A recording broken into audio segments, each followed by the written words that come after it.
Changing the default text to your language inside Zenler.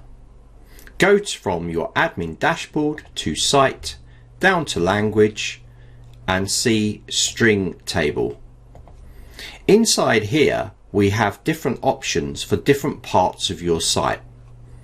These are default descriptions that have been set up when your site was created.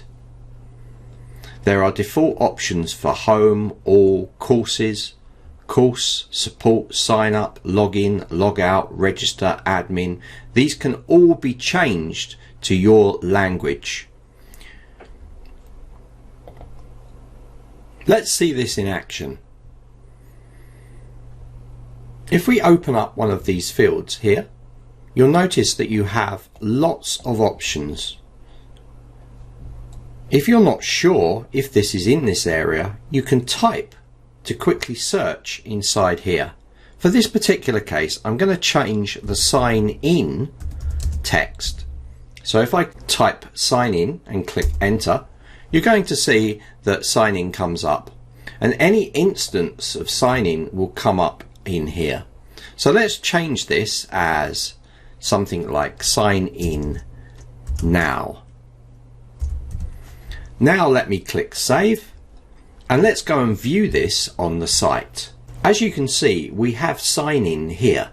When I refresh this now, it will change to sign in now. So you can see by changing this text, I have altered it. So if you have a different language, you can type that in there and that will change.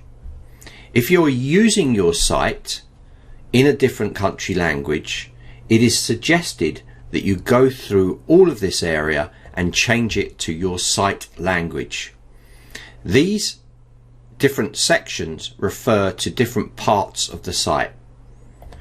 If we have funnels, for instance, these are default text for funnels, default text for affiliates, default text for checkout pages, default text for the course player or curriculum, any messages that are going out in here for display, and a general. The general tab contains the most text that you can change within the site.